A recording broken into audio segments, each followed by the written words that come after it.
사랑합니다. 축복합니다. 옆에 있는 분들 인사하겠습니다.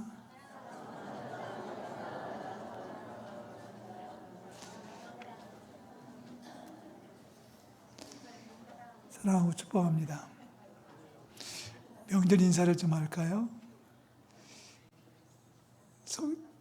추석, 성탄이 아니라 추석이죠. 추석 명절 잘 보내셨습니까? 송편 많이 드셨습니까? 교회 인사할까요? 이제 말씀을 먹을 시간입니다. 아멘. 네. 오늘 읽은 말씀은 예수님께서 십자가를 지실 날이 가까워지고 있을 때에 있었던 한 이야기를 소개하고 있습니다.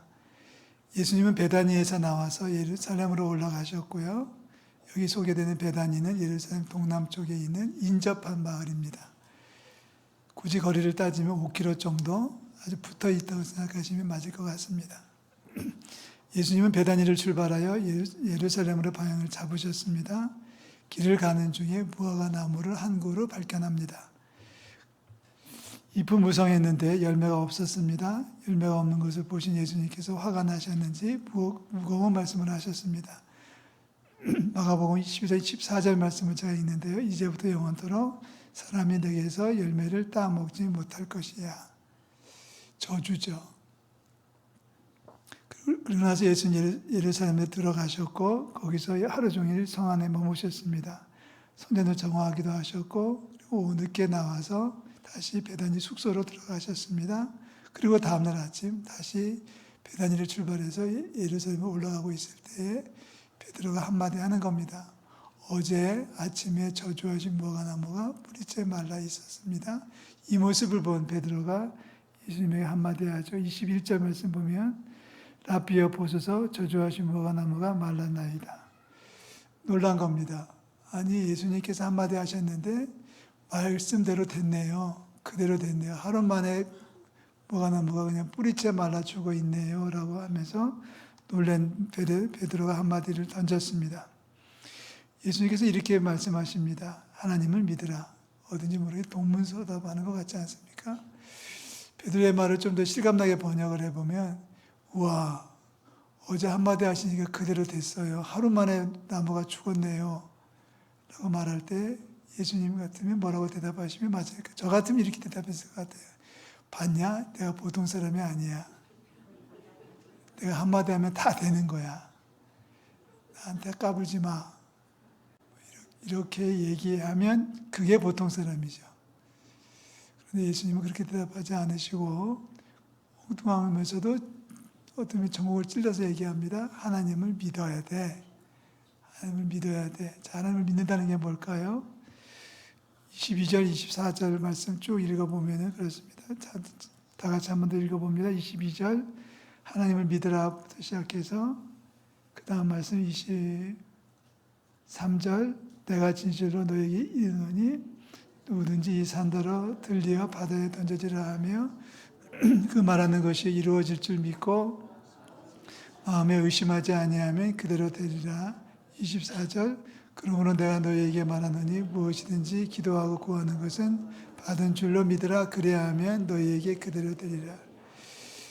나한테 함부로 하지 마. 나한테 까불지 마가 아니라 하나님을 믿어야 돼. 하나님을 믿으면 되는 거야. 라고 말씀하신 예수님은 두 가지를 얘기하셔요. 23절에는 믿음에 대해서 얘기하셨고 24절은 기도에 대해서 얘기하셨습니다. 다 같이 따라 하시래요. 믿음과 기도. 반대로 합니다. 기도와 믿음. 오늘 설교 제목으로 다 맞습니다. 하나님은 하늘나라를 하늘 보좌를 향해 달려가는 쌍두마차다. 200년 전에 나온 책에서 따온 제목입니다. 철로역정을 읽으신 분들이 아마 보셨을 텐데 철로역정에 나오는 표현은 아니고요. 이엔 바운츠가 쓴 책에 나오는 표현인데 하늘 보좌를 향해 달려가는 쌍두마차. 쌍두마차를 보셨습니까? 저는 타보지는 못하고 영화에서는 봤습니다. 말 두 마리가 이끄는 병거예요. 마차예요. 한 마리가 끄는 것보다 훨씬 힘이 세고 균형이 잡혀 있는 것을 볼 수 있습니다. 두 마리의 말이 마차를 끌고 가면서 힘차게 달리면 막 전차죠. 돌파하는 힘이 대단한 것을 볼 수 있습니다. 쌍두마차인데 목적은 하나님 나라 하늘 보좌를 향해서 달려가는 것이다라고 이야기를 하고 있습니다. 한번 더 외우실 수 있나요? 제목 다 같이 시작. 하늘 보좌를 향해 달려가는 무슨 마차? 쌍두마차. 자, 두 마리의 말이 끌고 있다고 표현하고 있는데 그 두 마리의 말이 오늘 본문에서 예수님은 하나는 믿음이고 하나는 기도다 이렇게 얘기합니다. 믿음과 기도, 기도와 믿음. 자, 믿음이라고 하는 것을 먼저 살펴본다면 믿음이란 구체적이어야 하고 의심이 없어야 됩니다. 막연히 믿는 것은 믿음이 아닙니다. 말하는 것이 그대로 이루어질 줄 믿고 의심하지 않을 때 그때 비로소 제대로 된 믿음이 형성되는 것입니다. 믿음은 하나님과의 관계된 일이며 하나님을 의식한 일이죠. 믿음은 우리 영혼이 하나님을 향하고 그의 말씀에 의지하는 것을 말합니다. 또한 믿음은 예수 그리스도와 관계된 일이며 예수님을 구주로 영접하는 것입니다. 내 인생의 가장 높은 곳에 예수님을 주님으로 모시는 것이 믿음입니다. 내가 높아지는 게 아니라 예수님이 높아지는, 내가 자랑되는 게 아니라 예수님을 자랑할 수 있고 예수님께 영광을 드리는 것이 믿음입니다. 그래서 우리는 예수님을 주님이라고 부르고 있어요. 나의 주인이라고 부르고 있습니다. 자, 믿음이라고 하는 것은 선생님께서 감동하실 때 아멘하고 순종하는 것이 믿음입니다. 선생님께서 감동하실 때가 있는데 종종 우리는 거부할 때가 많이 있죠. 못해, 안 돼, 지금은 아니야 라고 말하면서 거부할 때가 있는데 선생님께서 감동 감화하실 때 아멘하는 것이 믿음이고요. 때로는 내가 원하는 것이 아니더라도 선생님의 말씀 인도하시면 순종할 때 믿음이 될 수 있습니다. 자, 기도는 뭔가요? 그 믿음이 우리의 입술을 통해서 표현되어지는 것이 기도입니다. 많은 분들이 묵상을 해요. 많은 분들이 생각을 하는데 기도가 아닙니다. 기도는 기도의 원리를 한 번 더 얘기한다면 내 입술을 통해서 언어로 표현되는 것이 기도입니다. 자, 자녀이 나와서 대표기도 하시는데 나와서 아무 말도 안 하고 생각만 하고 있으면 기도가 아닙니다. 말로 표현될 때 기도입니다. 이번 부흥성회를 통해서 우리의 기도가 회복될 수 있기를 축복합니다. 기도가 회복되고 우리 믿음이 회복되고, 자, 믿음과 기도는 짝을 이루고 있다는 것을 기억하셔야 돼요. 믿음이 없으면 기도하지 못해요. 기도하는 척은 할 수 있어요. 근데 기도는 못해요. 믿음이 없으면 생각은 할 수 있지만 바라는 것을 마음속으로 꾸며나갈 수 있지만 그려나갈 수 있지만 입술로 고백하는 것도 보통 믿음이 아니면 못할 수밖에 없습니다. 반대로 기도한다면 믿음이 있다는 증거이기도 하죠. 목사가 제일 많이 듣는 질문이 뭐냐면 제가 많이 듣는 질문이 믿음이 없다는 거예요. 왜죠? 저는 왜 이렇게 믿음이 없죠? 믿음이 자라지 않아서 어떻게 하면 좋아요? 묻는 성도들이 꽤 많이 계셔요. 5년 다녔는데 10년 다녔는데 아직도 믿음이 없어서 걱정이에요 라고 묻는 분들에게 목사가 던져주는 대답은 딱 한 가지입니다. 기도하세요. 믿음이 없으니까 기도 안 하는 거고 기도 안 하니까 믿음이 없는 거예요. 두 가지가 동시에 없어지는 겁니다. 하나만 없어지면 둘 다 망하는 거예요. 믿음과 기도는 그래서 쌍두마차라고 설명을 하고 있습니다. 기도가 막혀 있다면 믿음에 문제가 있다는 뜻입니다. 사랑하는 성도 여러분, 기도하는 시간이 있습니까? 기도하는 장소가 있습니까? 하루 스케줄 가운데 기도하는 시간이 따로 마련되어 있습니까? 아니, 식사 기도 빼고 잘 때 잠깐 하나님 잘 자게 해주세요 하는 기도 빼고 정말 나라와 민족을 위해서, 가정을 위해서, 교회를 위해서 기도하는 시간이 따로 구별되어 있습니까? 적어도 30분은. 그런 장소가 마련되어 있습니까? 적어도 30분 동안 믿음으로 기도할 수 있는 장소와 시간이 있느냐가 문제입니다. 만약에 장소도 없고 시간도 마련되어 있지 않다면 뭔가 문제가 있는 거죠. 믿음조차도 흔들리기 쉬울 수밖에 없고 믿음조차도 언제 어떻게 될지 아무도 장담할 수 없습니다. 전에 목회하던 교회에서 40대 남전도의 회원들이 회의를 하고서 회의 때 결의를 하고서 운동을 시작했어요. 출근 30분 먼저 하기. 아침에 출근을 30분 빨리 하는 이유가 뭘 것 같아요? 헬스클럽 가서 운동하기가 아니고 아침에 30분 기도하고 하루를 시작하는 운동을 시작했습니다. 집이 멀어서 교회까지 오기는 좀 부담스럽고 아침에 일어나서 기도하니 솔직히 바빠서 정신없고 또 애들도 챙겨야 되고 한다 보니까 결국은 남자 내원들이 결단한 게 뭐냐면 30분 일찍 출근하자. 그래서 차에서 하든지 아니면 휴게실에 있으면 휴게실 하든지 아니면 자기 방에 있으면 자기 방에서 하든지 30분 먼저 출근하기 운동을 벌여서 꽤 오랜 동안 계속해 오던 것을 보고 있습니다. 한번 도전해 보시지 않겠습니까? 아니 30분 먼저 출근하는 게 아니더라도 여러분의 가정이나 일터에 기도하는 장소가 있습니까? 기도 장소가 있습니까? 하루 일과 가운데 기도하는 시간이 따로 구별되어 있습니까? 도전해 보시지 않겠습니까? 표정들은 안 할 거야 그런 표정인데요. 더 많이 기도하고 더 제대로 믿으면 더 큰 축복이 임하는 줄로 믿습니다. 자, 믿음과 기도를 이야기할 때 가장 큰 장애물은 의심이에요. 믿지 못하는 겁니다. 기도에도 의심을 해요.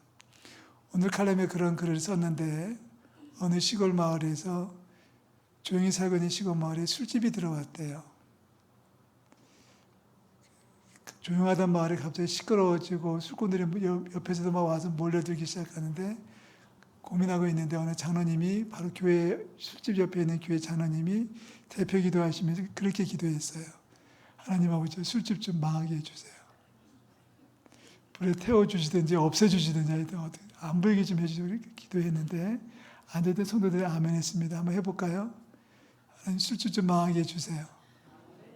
그렇게 해서 망할까요? 근데 진짜로 번개가 떨어져가지고 술집이 불에 탔어요. 근데 문제는 그 다음에 발생했습니다.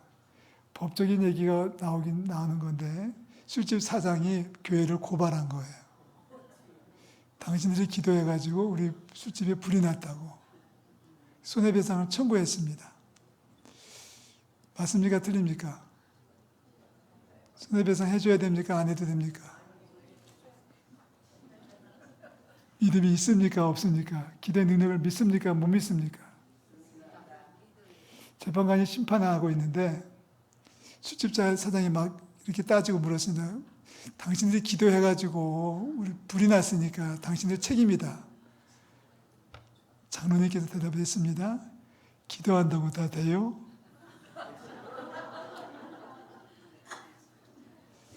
장로님이 기도해놓고 자기도 못 믿는 거예요.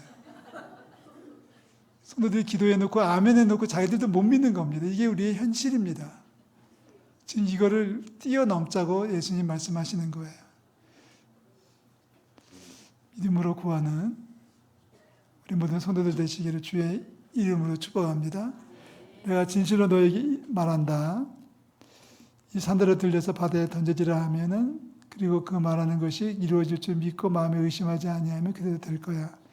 그래서 기도하는 거 아니겠니? 내가 너에게 말하는데 무엇이든지 기도하고 구하는 것은 받은 줄을 믿으라. 그래야 하면 너희에게 그대로 되리라. 저는 목사의 믿음으로는 손해배상 100%를 다 보상하지 않아도 격려금, 위로금을 좀 줘야 된다고 생각합니다. 바로 이웃이 어려움을 당했으니까 위로금은 좀 줘야 되겠지만 저도 못 믿는 건가요?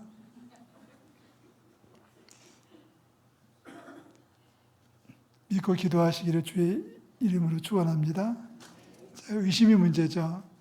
마태복음 14장에 한 사건이 등장하는데 여러분 잘 아시는 사건이죠. 오병이어의 사건이 등장했고 이 일이 있은 다음에 예수님은 산에 올라가서 밤을 보내셨습니다.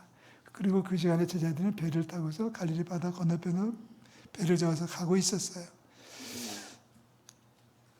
밤 4경에 그러니까 우리 시간으로 말하면 새벽 3시에서 6시 사이 새벽이죠. 바로 그 시간에 예수님 바다 위를 걸어서 오셨어요.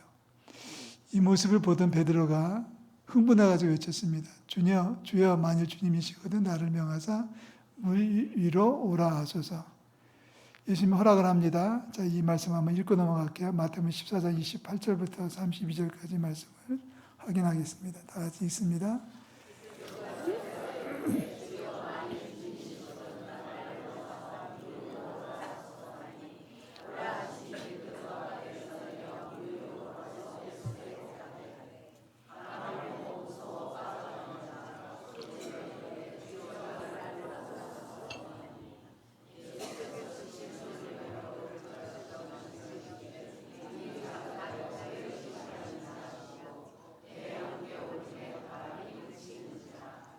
아멘. 하늘 보좌를 향해서 달려가는 쌍도마차 믿음과 기도의 정확한 설명을 해주고 있는 사건입니다. 자, 베드로가 물 위를 걸어왔어요. 걸어오다가 아마 불과 몇 초 정도 걸었겠죠. 뭐 수십 분 걸은 건 절대 아닐 거고요. 몇 걸음 걸어오다가 갑자기 마음에 의심이 생깁니다. 의심이 생기기 시작하자마자 곧바로 보이기 시작하는 것이 파도가 보이기 시작했다는 거예요. 그러니까 두려워졌습니다. 두려워져서 물에 빠져 들어갔습니다. 시선을 빼앗기는 게 문제죠. 여러분, 예수님에게 시선을 빼앗기지 않기를 축복합니다. 예수님께서 너 오고 싶어 한번 걸어와 이렇게 말했을 때는 베드로는 예수님을 바라보고 물에 뛰어들었을 거예요. 걷다 보니까 자기가 보이기 시작하고 환란이 보이고 풍랑이 보이고 고난이 보이기 시작합니다. 결국 의심이 나고 두려워지기 시작합니다. 그래도 베드로는 믿음의 사람이었던 것 같아요. 거기서 베드로는 예수님을 향해서 무슨 질문합니다. 도움을 요청합니다. 주여 나를 구원하소서. 다 같이 한번 해볼까요? 주여 나를 구원하소서. 비록 큰 믿음은 아니었을지 몰라도 베드로의 작은 믿음이지만 믿음은 분명히 믿음이에요. 제가 고등부를 지도하고 있을 때 한 녀석이 저한테 질문했던 것을 지금도 기억합니다. 선생님, 베드로가 왜 예수님 보고 구해달라고 했죠? 충분히 자기 혼자 헤엄쳐 나올 수 있었을 텐데 어부니까 거기서 평생을 살았으니까 그 정도 거리라면 충분히 헤엄쳐 나갈 수 있을 텐데 왜 예수님 보고 주여 나를 구원해달라고 했을까요? 왜 빠져들어갔을까요? 아니 걷지 못했으면 헤엄이라도 쳤으면 충분했을 텐데 뭐라고 대답하겠습니까? 16세짜리 고등부 1학년짜리들한테 대답할 수 있는 말은 과연 뭘까요? 여러분 같으면 무슨 대답을 원하시겠습니까? 뭐가 정답입니까? 그게 기도입니다. 여러분 기도는요, 내가 할 수 없을 때 도와달라고 하는 게 기도가 아니고 내가 할 수 있는 일도 도와달라고 할 때가 기도가 되는 거예요. 아멘. 내가 할 수 없는 일을 도와달라고 하는 게 아니라 할 수 있지만은 주님이 도와주셔야 됩니다라고 기도할 수 있을 때가 기도가 되는 거고 주님이 도와주신다는 사실을 알고 주님이 도와주셨습니다라고 고백할 수 있을 때가 그게 믿음이에요. 우리 그렇게 기도하잖아요. 하나님의 은혜라는 말을 너무 쓰잖아요. 오늘 여기 앉아 계신 것도 하나님의 은혜인 줄 믿습니다. 아니 내 발로 걸어왔는데 무슨 하나님의 은혜야? 라고 말하면 그건 믿음이 아니에요. 오늘 하루를 살아갑니다. 내가 어제 보약도 한 재 달아 먹었고 영양제도 맞았으니까 내가 오늘 건강하게 살 수 있어 라고 말하면 그건 믿음이 아니에요. 내가 노력을 다 해요. 약도 먹고 운동도 하고 좋은 음식도 먹고 체력 단련도 하고 다 하는데 그래도 주님께서 나에게 건강 주셔서 오늘 하루를 살아갈 수 있습니다라고 고백할 수 있을 때가 그게 믿음이에요. 그리고 아침을 출발하면서 주여 도와주세요라고 기도하는 것이 진짜 기도입니다. 멀지 않아요. 우리가 매일같이 반복할 수밖에 없고 반복해야 되는 것이 믿음과 기도입니다. 다시 한번 기억하십시오. 믿음과 기도는 뗄래야 뗄 수 없는 거예요. 믿음이 있어야지 기도하고 기도하면 믿음이 생기는 겁니다. 만약에 믿음에 문제가 있다면 기도가 끊어진 거 아닐까요? 하루 종일 살면서 기도하지 않기 때문이고 아침에 일어나서 기도하지 않기 때문에 저녁에 잘 때 기도하지 않기 때문입니다. 기도하는 시간도 없고 기도하는 장소도 없다면 믿음도 없어질 거예요. 그래도 여기까지 올 수 있었던 건 하나님의 은혜인 줄 믿습니다. 하나님 앞에 기도해야죠. 나도 할 수 있어요. 하지만 주님 도와주세요 라고 기도하는 베드로의 모습이 진짜 믿음이에요. 자기 혼자 해보려고 막 노력해서 허부적허부적 떼서 수영해가지고 헤엄쳐가지고 배에 올라타는 것이 믿음이 아니고 할 수 있지만 주님이 도와주시는 게 훨씬 빨라요. 아멘. 목사가 설교를 준비하면서 기도를 할까요, 안 할까요? 보셨어요?